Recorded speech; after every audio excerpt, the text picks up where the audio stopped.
Mesdames, Messieurs, bonjour et merci de rester fidèles à votre émission, le jury du dimanche e-radio ITV, qui reçoit aujourd'hui Ahmed Kavaz, ambassadeur de la Turquie au Sénégal. Bonjour, monsieur l'ambassadeur. Bonjour, monsieur Mamadou. Vous êtes en poste dans la capitale sénégalaise depuis août 2019. Auparavant, vous avez été ambassadeur de votre pays à N'Djamena, au Tchad. Puis, vous avez servi au sous-secrétariat adjoint aux affaires administratives et financières avec rang d'ambassadeur. Diplomate, vous êtes également riche d'une carrière universitaire, professeur associé, professeur à l'Université d'Istanbul, faculté de théologie, Université des civilisations d'Istanbul, faculté des sciences politiques, histoire politique, doyen à la faculté des sciences politiques de la même université, Université d'Ankara à la faculté de théologie. La France est un pays que vous semblez bien connaître. Vous y avez séjourné pendant vos années de doctorat à l'université Diderot de Paris, faculté de géographie, d'histoire et de sciences sociales, département des sciences humaines et sociales. La France, justement, avec les caricatures du prophète Mohammed, paix et salut sur lui, qui oppose le président turc Recep Tayyip Erdogan et son homologue français, Emmanuel Macron. Une crise diplomatique s'est installée entre vos deux pays. Rappel par Paris de son ambassadeur à Ankara, appel au boycott des produits français par votre pays. Le président Erdogan a même fait allusion à la santé mentale du président Macron. Jusqu'où, monsieur l'ambassadeur, êtes-vous prêt à aller dans cette escalade? Merci beaucoup. Pour la Turquie, nos relations avec la France depuis des siècles, au cours du XVIe siècle et la suite, l'Empire ottoman a donné beaucoup de capitulations à la France. Nous avions beaucoup de contacts bilatéraux à l'échelle de l'Europe, mais ça n'a pas duré jusqu'à présent. Surtout à l'époque coloniale, la France commençait par l'Algérie et occupait l'Algérie, colonisait l'Algérie 1830. À la suite, la Tunisie 1881 et même voulu occuper la Libye, coloniser la Libye, mais l'Empire ottoman n'a pas permis de cette initiative. Mais avant tout ça, Napoléon est entré en Égypte ottomane 1798. Tous ces actes, actions françaises envers l'Empire ottoman a laissé des traces inoubliables. Vous avez un contentieux historique avec la France. On était des amis. Au cours des siècles, la France était toute seule.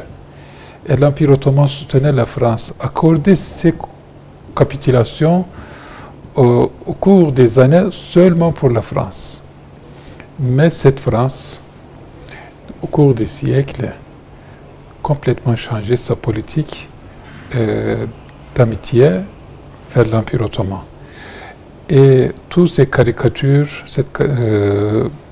fabriquées en France, les Turcs, nos citoyens, on me demande l'attitude de la France. Certains caricaturistes envers l'islam, envers le prophète Mohammed sallallahu alayhi wa sallam, ça vient d'où? Je dis, la France a une culture anti-religieuse, pas seulement anti-islam. Pourtant, anti-catholicisme, c'est la fille aînée de l'Église.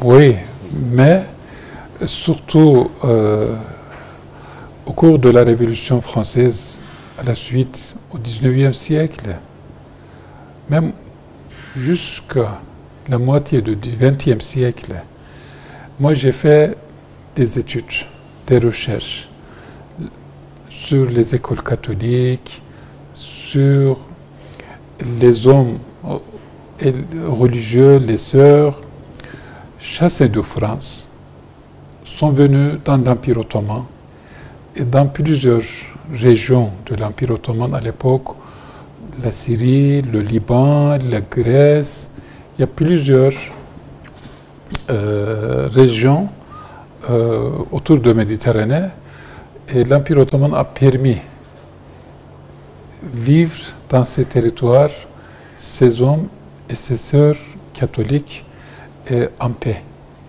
La France voulait s'intéresser à leurs affaires, même dans l'Empire ottoman dit non, si vous avez chassé,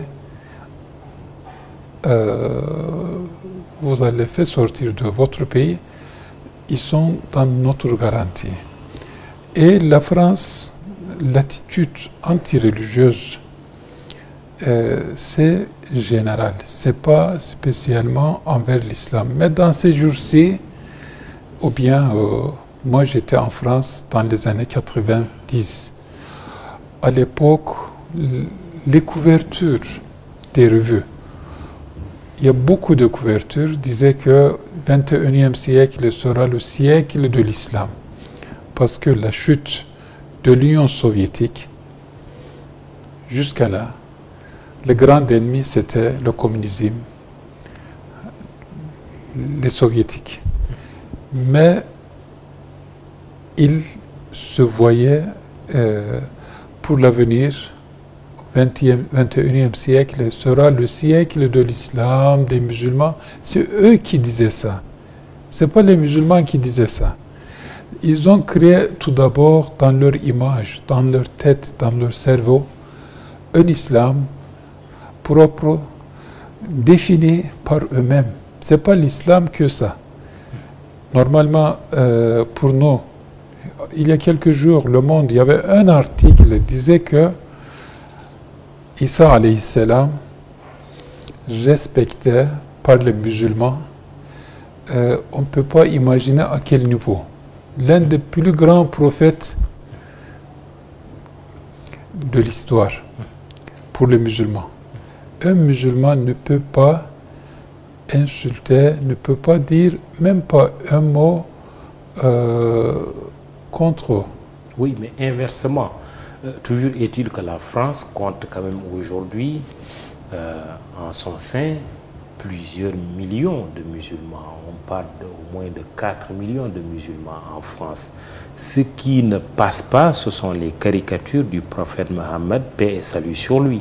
Votre président, le président Erdogan, a élevé la voix. Aujourd'hui, il y a même un bras de fer entre le président turc et le président français. Je disais tout à l'heure, jusqu'où votre pays est prêt à aller dans cette crise diplomatique. Parce que le président Erdogan, à l'échelle du monde musulman, il est pratiquant, il connaît l'islam comme il faut. Et quand quelqu'un qui, n'importe où, même à l'intérieur de la Turquie, dit des mots, on ne peut pas accepter ces mots-là, comme pour le Mohammed sallallahu alayhi wa sallam. Erdogan, il dit, vous ne pouvez pas m'aimer comme président, comme un homme, vous pouvez même dire n'importe quoi contre moi. Je ne peux pas accepter. Ça veut dire que je peux dire que voilà, vous ne m'aimez pas, vous pouvez dire n'importe quoi. Mais si vous attaquez au prophète, à ce moment-là, je ne peux pas rester sans action. Et qu'est-ce qu'il demande aujourd'hui au président Macron? Il dit que il faut respecter aux valeurs des musulmans. Vous ne pouvez pas insulter, vous ne pouvez pas, comment on dit, dire des politiques attaquantes contre l'islam, les musulmans. Au monde, ce n'est pas seulement pour les musulmans en France, mais la France, depuis un quart de siècle, essaye de créer un islam accepté par tout d'abord par la France. Sarkozy disait que si on enlevait 300 versets du Coran, on peut accepter. Qu'est-ce que ça veut dire ça? Même ils ont signé à peu près 300 ou combien d'intellectuels, députés à l'Assemblée, je ne sais pas. Ça veut dire que si un Français ordinaire, un citoyen français peut lire le Coran, il ne peut pas. Pourquoi un président, même pas un Français de la rue qui ne critique pas, qui ne peut pas critiquer, qui ne peut pas attaquer, mais un président, ce n'est pas son affaire. Erdogan, il a dit, je ne peux pas critiquer à n'importe quelle croyance. Ce n'est pas notre affaire, quoi. Pour Erdogan, un chef d'État ne peut pas jouer avec les valeurs des communautés. Oui, ce chef d'État, donc, c'est Emmanuel Macron, président français, qui multiplie d'ailleurs les sorties médiatiques en expliquant qu'il ne combat pas l'islam, mais plutôt ce qu'il appelle le séparatisme islamique. Il soutient que ses propos sur les caricatures ont été déformés. Toutes ces définitions, ça vient de l'image créée pour l'islam. C'est quoi ça? L'islam modéré, l'islam radical, l'islam intégriste. Il n'y a qu'un seul islam. Erdogan, il a dit ça. Erdogan dit que s'il y a de l'islam modéré, ça veut dire qu'il y a l'islam intolérant, intégriste. Mais l'islam, on ne peut pas ajouter un mot, un préfixe, un suffixe à ce mot. Parce que l'islam définit par la révélation du Coran de Dieu. On ne peut pas parler de séparatisme islamique, comme le dit Emmanuel Macron. Ça veut dire qu'il y a des musulmans, il y a plusieurs sectes musulmans. On peut critiquer la vie, le comportement des musulmans. Mais ce n'est pas l'islam. L'islam, c'est bien défini. Ni un musulman, ni un non-musulman ne peut pas changer, même pas un seul mot, de l'islam. Parce que l'islam, c'est bien défini avec le prophète. Il a dit, c'est fini. Personne ne peut pas dire que moi, je vais enlever des versets, après je vais accepter. L'islam est un tout, il faut tout prendre ou tout rejeter. Ça veut dire que nous, même les musulmans, si on veut la définition de notre religion, c'est personnel. Est-ce qu'un savant musulman, même s'il essaye de définir, c'est son exégèse, son propre définition. Mais quelqu'un il a défini l'islam comme une religion des djihadistes, des terroristes, c'est inacceptable. Parce que les musulmans, comme hommes, peuvent agir avec ces idées de telle idéologie, mais mélangées avec l'islam, mais son comportement, ça ne concerne pas la religion d'islam. L'islam, je vous ai dit, c'est bien défini, personne ne peut pas ajouter, ne peut pas prendre quelques versets, par exemple, c'est le prophète, il a dit, haram, halal sont définis, bien définis. Personne ne peut pas dire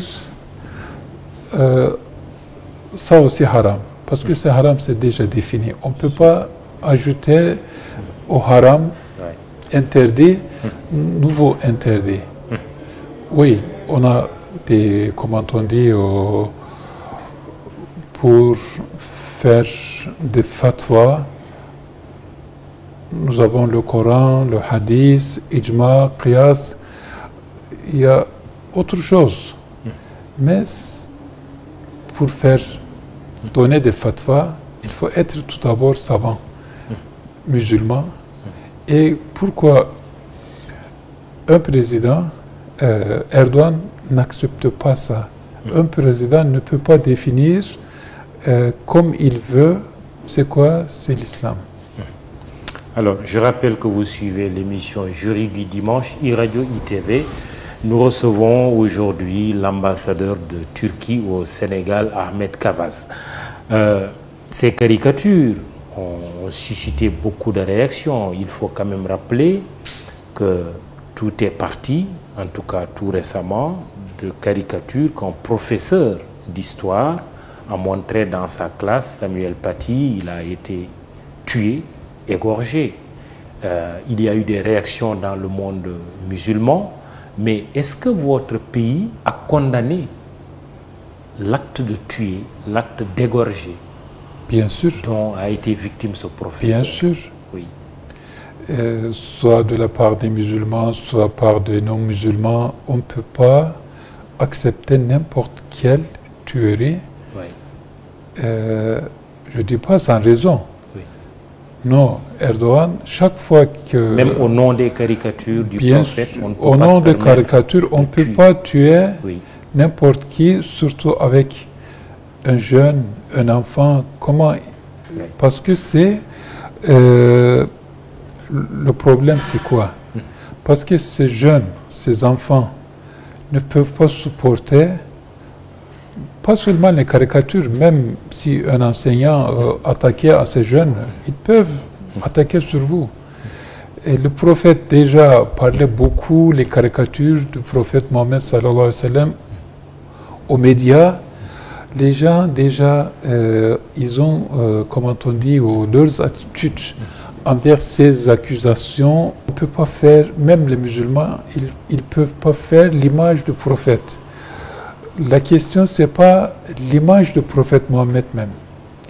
Ça veut dire qu'ils veulent créer une typologie d'un prophète qui est la raison de tous les malheurs autour du monde. C'est ça, c'est leur, comment on dit, ils ne peuvent pas définir les comportements de Mohammed au XXIe siècle avec leur idéologie. Vous avez le sentiment qu'il y a une entreprise de diabolisation? Oui, c'est pas possible. Mais en même temps, je parlais du professeur qui a été égorgé. Quand on trouve des fidèles chrétiens dans une église pour les tuer aussi, quel est le message que votre pays a envie de délivrer pour peut-être arriver à une désescalade? Pour ces actes? Oui. Chaque fois, il y a des tueries envers une personne ou bien des personnes. La Turquie, chaque fois, fait des réactions contre n'importe quel terrorisme, envers le musulman, envers le non-musulman, parce que, par exemple, à Nice, il y avait un problème, un acte contre les piétons, avec un camion, tout ça, il y a beaucoup de gens qui sont morts. Oui.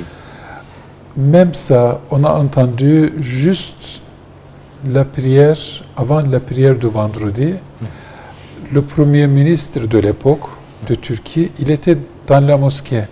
Il a dit à l'imam, pourquoi ces actes au nom de l'islam? Ils ne peuvent pas faire ces actes. Personne ne peut pas prendre soi-même ou bien par d'autres personnalités faire des actes terroristes contre les innocents, contre les églises, contre n'importe qui. Comment il prend ces ordres, actes terroristes? C'est pour cela que la Turquie n'accepte jamais, et chaque fois que le président Erdogan, soit le gouvernement turc, entend ces actes, tout de suite, la Turquie fait des déclarations contre ces actes. L'ambassadeur de Turquie au Sénégal est l'invité du jury du dimanche. Alors, Excellence, au regard des réactions qui ont accueilli les déclarations du président français, certains observateurs pensent que le président Erdogan cherche à asseoir son leadership dans le monde musulman. Est-ce qu'ils ont tort de soutenir cette thèse? C'est impossible, parce que Erdogan, c'est le président de la République de Turquie. Il ne peut pas, personnellement, il ne veut pas même, disant que moi je serai représentant du monde musulman dans notre coutume, tradition, quand Selim Ier est venu en Égypte 1517 parce que l'Afrique totalement bloquée par les Espagnols et les Portugais, Selim Ier, il a dit que si on ne prend pas le contrôle de l'Égypte, ils vont même occuper l'Égypte. À ce moment-là, le shérif de la Mecque, il est venu présenter les clés de la Mecque, disant que vous êtes on peut dire roi ou bien dominateur des terres sacrées. Il a dit, moi je serai le serviteur. Je ne serai jamais un gouverneur, ou bien l'Empire ottoman n'a jamais essayé de se faire comment on dit le gendarme. Le gendarme, oui. Pas gendarme, ça veut dire que une domination ottomane soit visible au territoire ou bien au sacré, à la Mecque, à la Médine. Justement, il n'y a pas de rivalité entre votre pays et l'Arabie Saoudite, votre pays et l'Iran, en termes de leadership dans le monde musulman? Ça veut dire que si on suivit les informations et l'influence des leaders au monde musulman, suivis par les musulmans du monde, les gens, ils essayent de accepter, non accepter les attitudes, les comportements des leaders des pays musulmans. Ils regardent, est-ce que ce président c'est comme moi? Ils font les similitudes. Sinon, un président qui lit le Coran comme lui, un président qui amène le cercueil comme lui, un président qui fait la prière, qui est avec les gens, et les musulmans ordinaires, ils disent que voilà, ce président c'est comme moi. Il n'est pas comme un roi. Ils se reconnaissent dans ce que le président Erdogan fait en tant que musulman.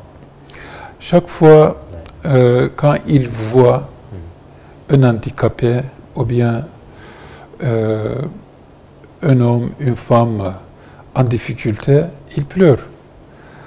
Est-ce que, parce que c'est l'attitude humaine que Erdogan il fait, et ils disent que si lui il fait ça, c'est pour se faire leader du monde musulman.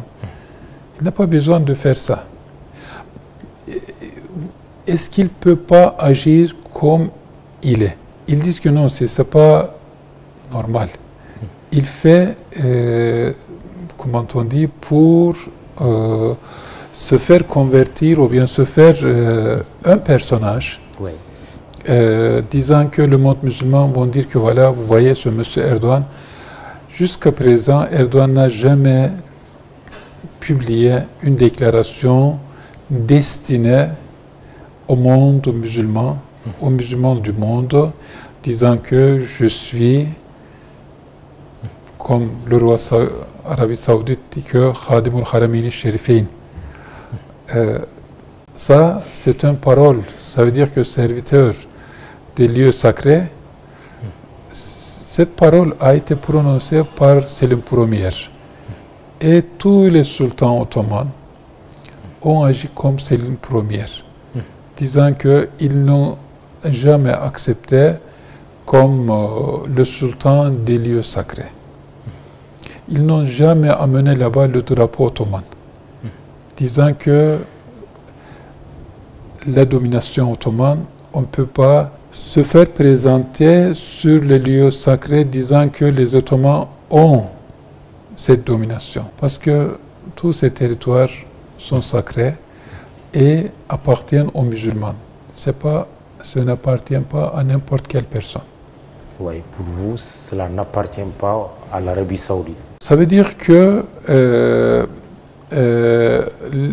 parce que la valeur de ces lieux sacrés, oui, c'est pour tous les musulmans. Bien sûr, ce sont des territoires qui se trouvent à l'intérieur de l'Arabie saoudite. Oui. Mais le sens figuratif, pour les musulmans, ces territoires, pour nous, les territoires sacrés, les lieux sacrés, et ça ne nous concerne pas. Ça veut dire qu'on ne peut pas dire que non, ce n'est pas pour l'Arabie saoudite. Non, c'est, bien sûr, c'est à l'intérieur de l'Arabie saoudite. Mais pour nous, nous sommes, au lieu de dominateurs, nous sommes des serviteurs pour ces lieux sacrés. Très bien. Alors, il est fait état de la décision de la Cour européenne des droits de l'homme.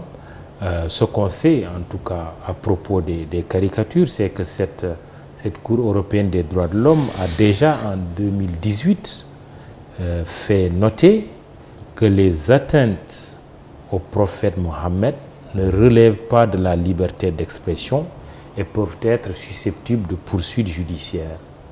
Quel est votre commentaire? C'est correct, non? Ça veut dire que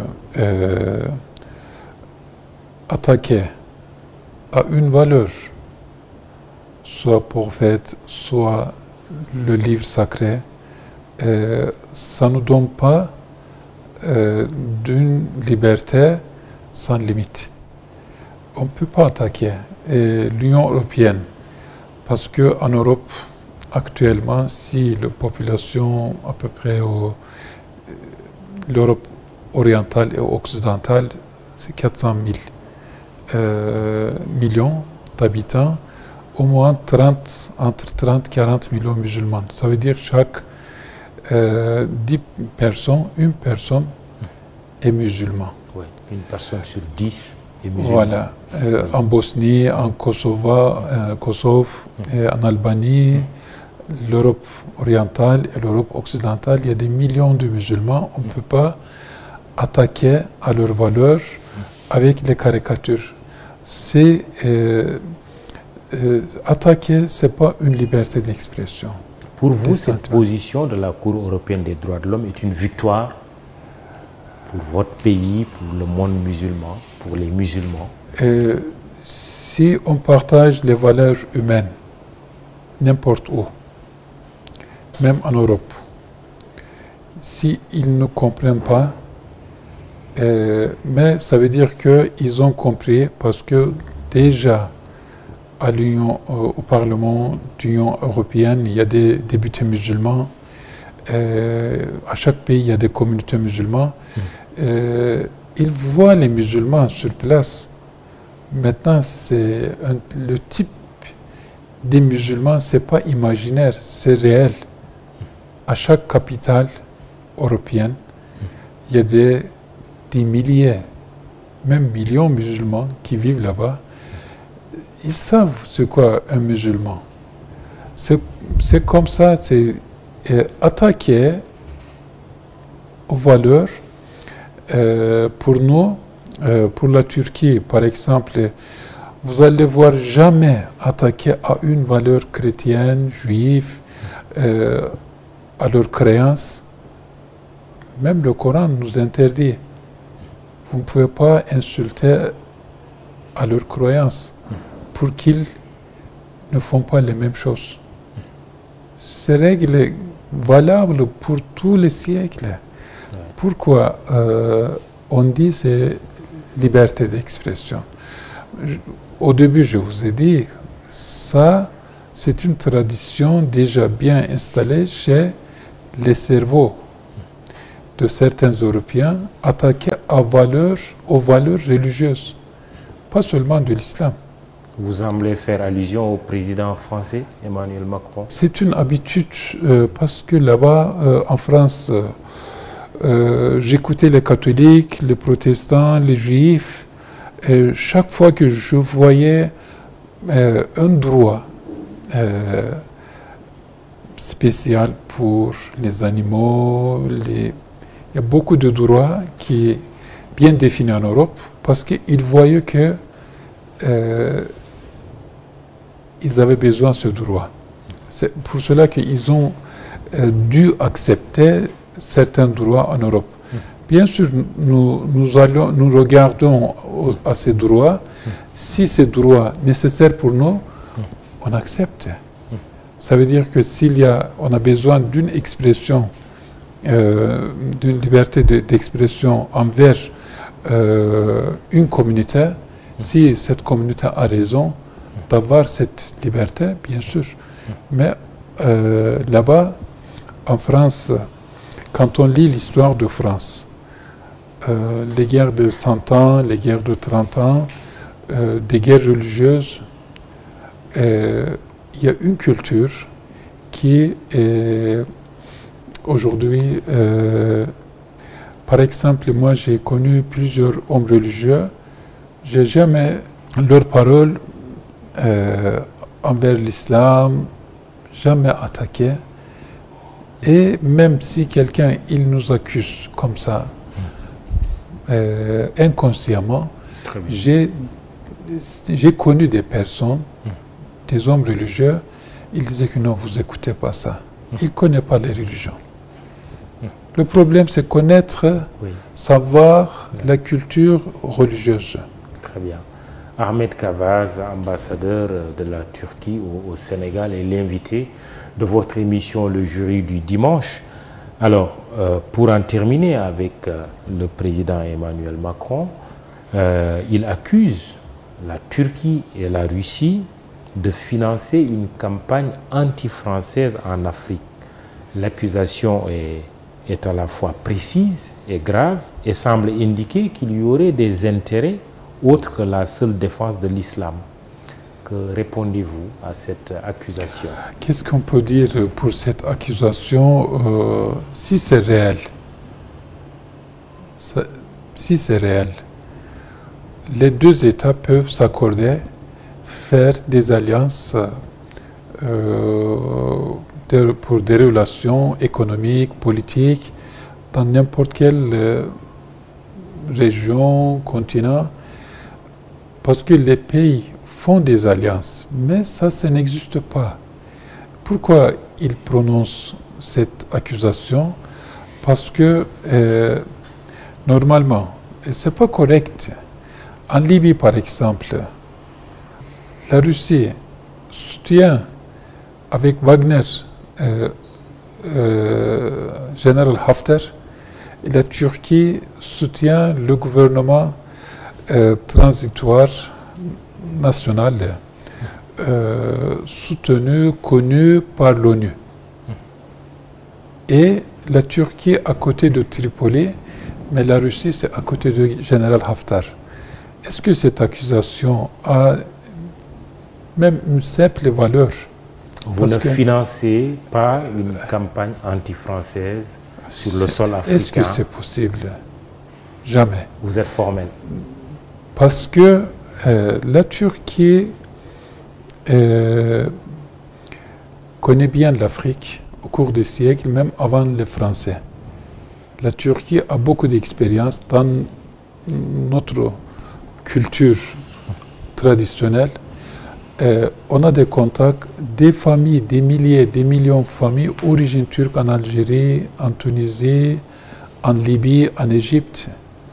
Au Soudan même, il y a des familles, de combien de familles, je ne sais pas, origine, parce qu'ils ont des proches parents en Turquie.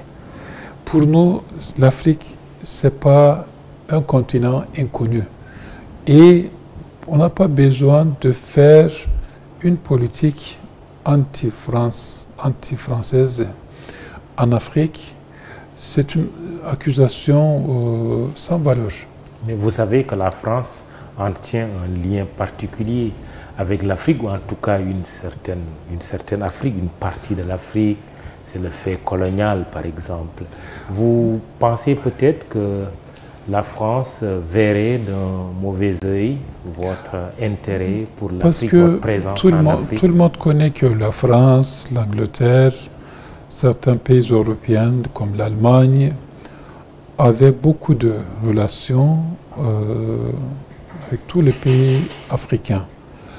Et pour nous, pour eux, si un autre pays comme la Chine, l'Inde, la Turquie, la Russie vient en Afrique, réalise comment on dit, ils font des relations dans n'importe quel domaine, ça dérange. Je voyais, il y a même pas 20 ans, à la télé, beaucoup de spécialistes, de jour aux nuits, critiquaient la Chine, l'initiative chinoise en Afrique. Mais maintenant, ils ont vu qu'ils n'arrivent pas à arrêter le poids chinois en Afrique. Maintenant, ils voyaient que la Turquie a bien réussi sa politique extérieure en Afrique, bien réussi avec sa diplomatie, avec son économie, avec ses relations économiques, culturelles,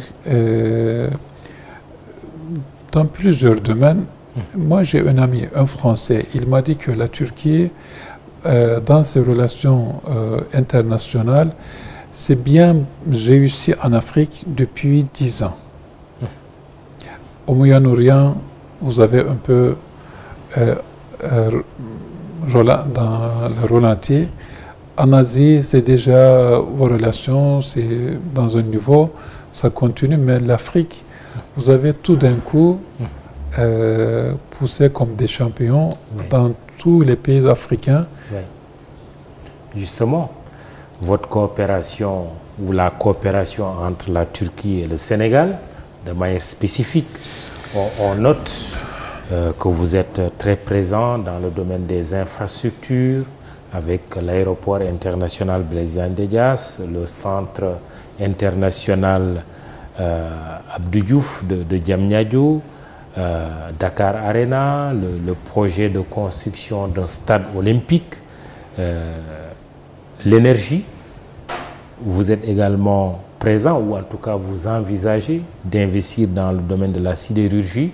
On a parlé il y a quelques mois d'un accord entre l'État du Sénégal et Tosyali, une société turque pour l'exploitation du fer de la Falémé. Vous êtes présent dans le domaine de l'éducation avec Marif qui remplace Yavuz Selim, pas moins de 4 visites du président Erdogan depuis 2013 au Sénégal. Qu'est-ce qui explique l'intérêt de la Turquie pour le Sénégal? Moi, je suis venu première fois en 1993 à Dakar, quand j'étais étudiant. Ici, il y avait un seul Turc, un citoyen turc connu, lié avec l'ambassade. Mais depuis 2000, surtout 2010,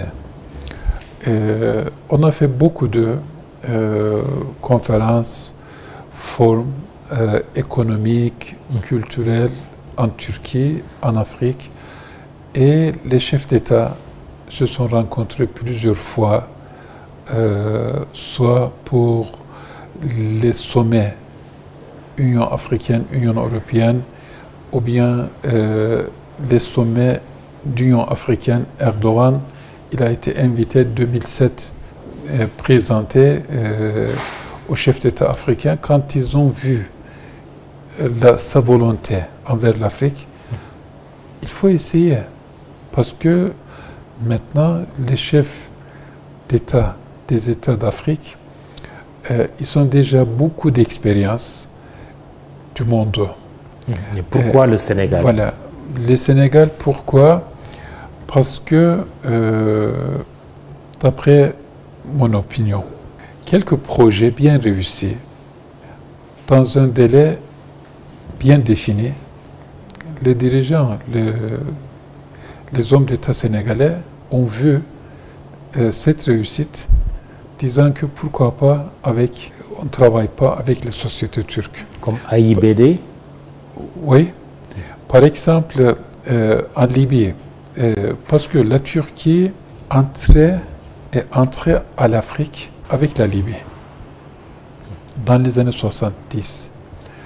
Et les chefs d'État africains, leurs relations augmentaient avec la Libye. Et quand ils visitaient chaque fois Tripoli, ils disaient que ce bâtiment, ce projet réalisé par des sociétés turques. L'un chef, par exemple, le chef d'État, le président de Guinée équatoriale, invitait à Malabo cette société à réaliser ce projet, bien aimé, bien réussi, et cette société est venue à Dakar pour terminer le centre, le congrès Abdou Diouf. Oui. Et comment on a vu ça? Parce que moi je connais des projets, des méga projets en Afrique par des Européens, par les Chinois, depuis des années. Et si, par exemple, le Sénégal a vu cette réussite, ils ont élargi les intérêts des sociétés turques envers le Sénégal. Et chaque fois qu'on a réussi, on a dit que le Sénégal, un pays par rapport aux autres pays d'alentour, c'est un pays géographiquement, c'est pas au centre du continent, mais comme un pays d'ouverture. C'est la porte d'entrée. Voilà. Et quand quelqu'un il a bien réussi ici à Dakar, il peut se présenter même au Rwanda, au Kenya. Ouais. Vous êtes aussi présent en Guinée, dans le domaine minier. Mais pour parler du Sénégal, Excellence, il y a, comme j'ai dit tout à l'heure, que vous êtes présent dans plusieurs domaines à travers certaines de vos sociétés comme Souma, Limac, Tosiali dans le domaine de la sidérurgie. Mais justement, Tosiali, vous avez suivi, il y a eu toute une polémique il y a quelques mois. Où est-ce que vous en êtes aujourd'hui sur ce projet? La même chose. Moi, j'ai connu cette société en Algérie. Oui. Quand ils ont commencé l'usine d'acier sidérurgie à Oran, quand on a vu que cette usine connue jusqu'à présent en Afrique, le plus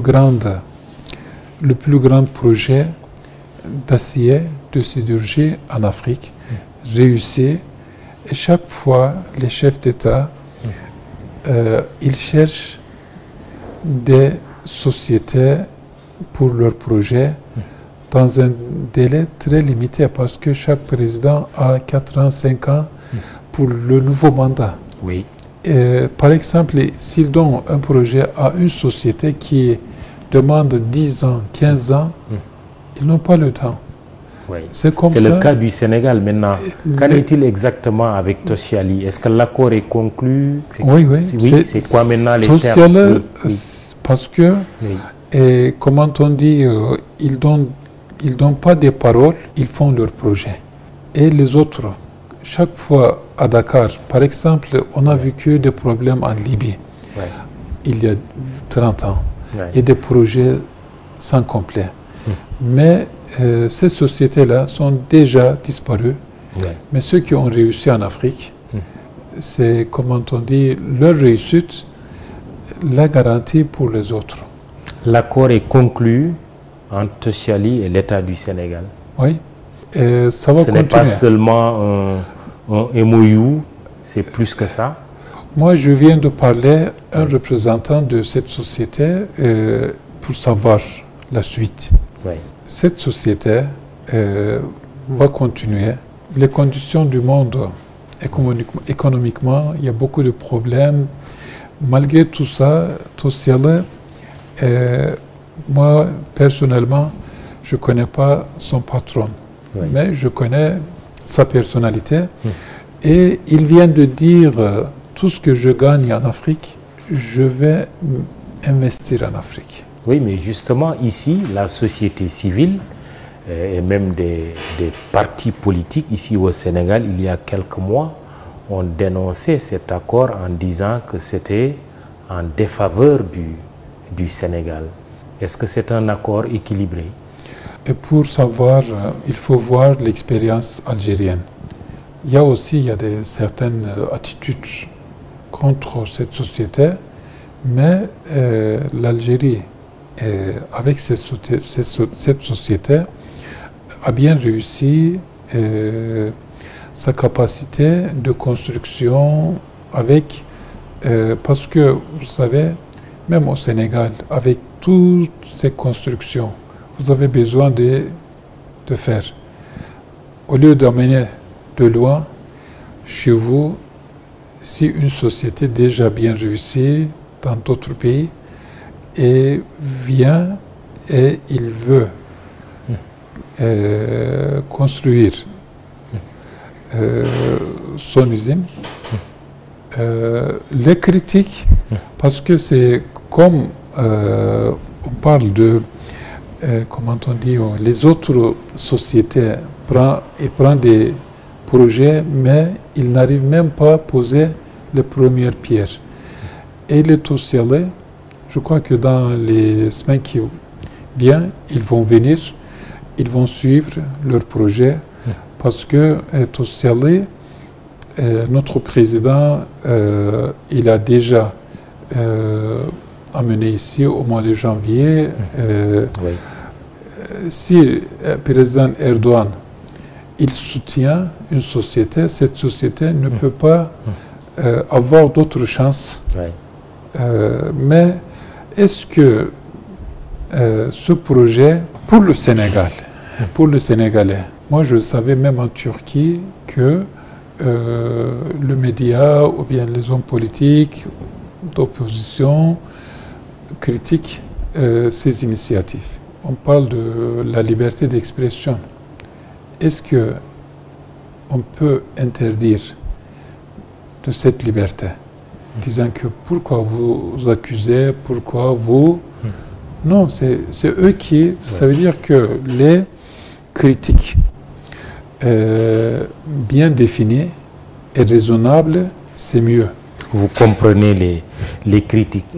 Voilà. Alors, il y a aussi l'accord de non-double imposition entre le Sénégal et la Turquie.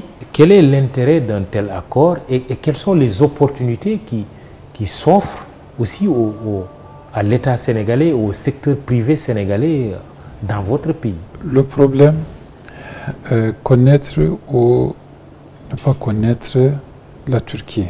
Vous savez, dans ma ville, un jour, je conduisais ma voiture, quelqu'un faisait un autostop. J'ai pris, j'ai arrêté, puis on a parlé, commencé. Il disait que tu sais, cette route a été construite par les Hollandais. Ah bon? Moi, je savais que c'est une société turque. Non, c'est Tacheron, c'est un Turc. Mais le projet, c'est pour les Hollandais. Il y avait des éoliens dans les montagnes. Tu sais, c'est quoi? C'est pour quel pays? Je dis, c'est pour la Turquie. Non, c'est pour les Allemands. Ah bon? Il y avait un autre chantier de minerie comme ça. Tu sais, c'est quoi pour les Américains? Ah bon? Je dis que, arrêtez s'il vous plaît. Toutes les sociétés étrangères sont venues chez nous. Hein. Oui. Mais c'est la réalité actuelle du monde. Même les sociétés chinoises, sénégalaises, venir en Turquie, s'investir en Turquie, oui. Partager leur expérience avec la Turquie. Oui. Si les Russes, les Chinois, les Européens viennent nombreux en Turquie, pourquoi pas les Sénégalais? Il y a des opportunités pour le secteur privé sénégalais en Turquie? Bien sûr, parce que, par exemple, nous achetons beaucoup de matériaux, surtout beaucoup de céréales, comme simsim, sésame, de l'Afrique. Et au lieu d'amener vers la Turquie les matériaux premiers, pourquoi pas les sociétés sénégalaises produisent ici et nous vendent? Parce que nous achetons des produits extérieurs. Et les Sénégalais s'investissent en Turquie. Erdogan, il dit que chaque fois, il faisait des déclarations de presse avec son homologue. Il dit notre commerce avec ce pays, 100 millions de dollars, on a notre intérêt, c'est 100 millions de dollars, mais l'intérêt de le pays de notre invité, c'est 10 millions de dollars. Il faut que ce soit égal entre les deux États. C'est direct, il déclare personnellement. Très bien. Alors, l'objectif de la Turquie est de porter à 1 milliard de dollars le niveau de ses investissements au Sénégal pour les prochaines années. Vous contribuez au plan Sénégal émergent à hauteur de 180 milliards de francs CFA. Où en êtes-vous par rapport à cet objectif? Je vois nos hommes d'affaires viennent nombreux ici, en Turquie. Je suis arrivé ici, ça fait 6 mois. Je vois les hommes d'affaires sénégalais vont en Turquie et moi je conseille aux hommes d'affaires sénégalais visiter toutes les villes de Turquie. Restez pas seulement à Istanbul. Istanbul, c'est pour les touristes. À l'entour d'Istanbul, il y a beaucoup de zones industrielles. Il faut visiter et soit avec partenariat, soit avec comme investisseur en Turquie. Et je vous le dis, beaucoup de investisseurs des pays Golfe. On a des problèmes politiques, c'est normal, parce que on a des amis, des fois on discute, mais ça interdit pas venir en Turquie, s'investir en Turquie.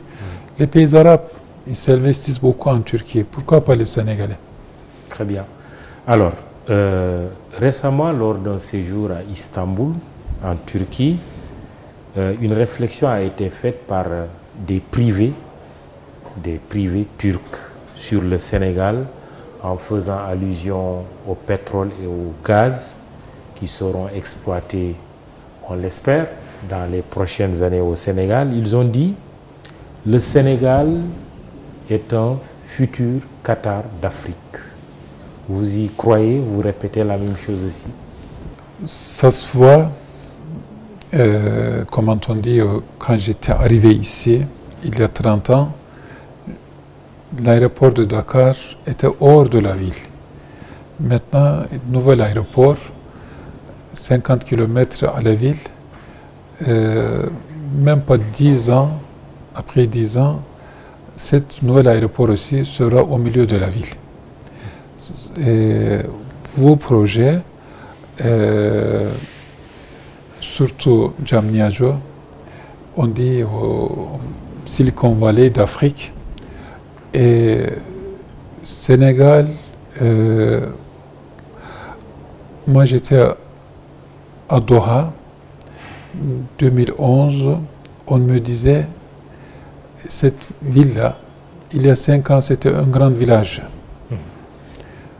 Maintenant, tout changement très rapide. La technologie, c'est très rapide. Le Dakar, le Sénégal, peut devenir un grand monopole de cette région parce que sa politique, depuis dizaines d'années, combien d'années, le Sénégal, c'est toujours un pays de démocratie, un pays de liberté, un pays de... Parce que c'est avec tout ça, le Sénégal peut trouver son espace. bien développée en Afrique. Et votre culture, par exemple, si on fait une comparaison avec Rwanda, qui a vécu un grand génocide, mais maintenant on parle le modèle de Rwanda. Depuis 20 ans, même pas. Et le Sénégal, avec toutes ses expériences, bien sûr, je crois que le Sénégal va devenir le Qatar d'Afrique, même plus. Très bien. Même plus. Ben, on verra ce que cela va donner. Oui. Merci, monsieur l'ambassadeur. C'est moi qui je vous remercie beaucoup. beaucoup. Vous êtes Ahmed Kavaz, ambassadeur de Turquie au Sénégal. Merci d'être venu à l'émission Jury du dimanche. Mahmoud Ibra Kane à la présentation, à la technique Babacar Ndiaye et tous les autres techniciens qui ont participé à la réalisation de cette émission qui sera également exploitée par votre site immédiat.sn pour le texte et pour la photo. Merci de nous avoir regardés et écoutés. Bon dimanche, rendez-vous dimanche prochain.